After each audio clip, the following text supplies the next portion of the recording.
Weather Authority with meteorologist Dan Reynolds. A lot of clouds out there as we look north over downtown on the Graber Post Building's weather cam. We've had a hit or miss shower, maybe a rumble of thunder, but we're pretty well done with that. Here's what we're tracking. The heat wave is over. Cooler and less humid weather to enjoy for the next several days. Lots of sunshine, but it looks like a Labor Day warm-up, although not like we just went through this week. We don't want that again. At the airport, 82. I don't think the reporting station there, which is automated, sees what the skies are. It's cloudy out there. It's got everything else accurate. It feels like 86.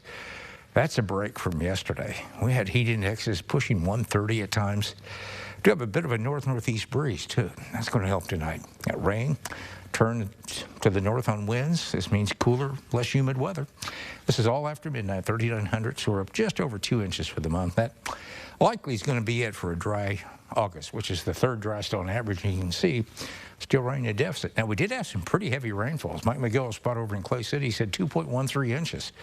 At the airport, 1.14, a little over an inch at Mattoon, about a half inch, 1.5 inches, Washington and Vincennes. So it was a rainy overnight. Now, as far as lows this morning, a little bit on the muggy sides. 70s down to the south and highs today. Pushed to 87 at Vincennes, 88 Washington, but the heat index was not bad. It just pushed into the 90s, and current temps starting to cool here and there. What it feels like, there you go. 95 at Vincennes.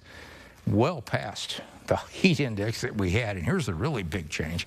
Temperature trend, or temperature change over the last 24 hours. You can see it dropped up at 8 at Danville, 14 at Terre Haute, 12 at Vincennes. So a lot cooler than what we had this time yesterday.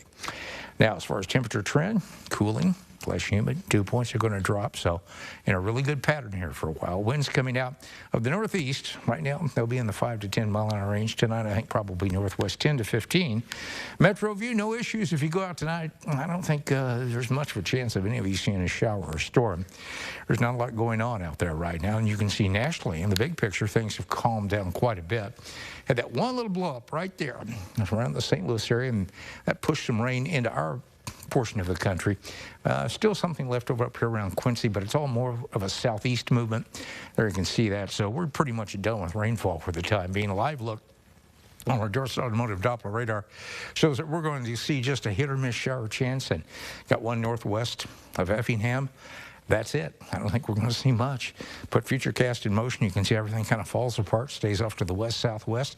And it's a question of cloud cover. I think we'll break the clouds down some tomorrow and then start to see abundant amounts of sunshine as we go into Monday, right through the end of the week, before we start talking about another warm-up. Now, as far as rain, forget about it. Nothing out there. Looks to be a very dry pattern all the way through next week into next weekend, including the start of the Labor Day weekend. So back to that dry weather and eventually another warm up. Now, overnight, still a bit warm at 68. That'll be under cloudy skies, but nothing like we've had. It won't be quite as muggy. Then tomorrow, here we go. 81 for the high. Northeast breeze, partly cloudy. Dew points are down. Humidity will be down. 7-day forecast. Look at this. Enjoy that week of great weather before we start to warm back up by Saturday when we hit the 90 mark. Jack and Sports after this.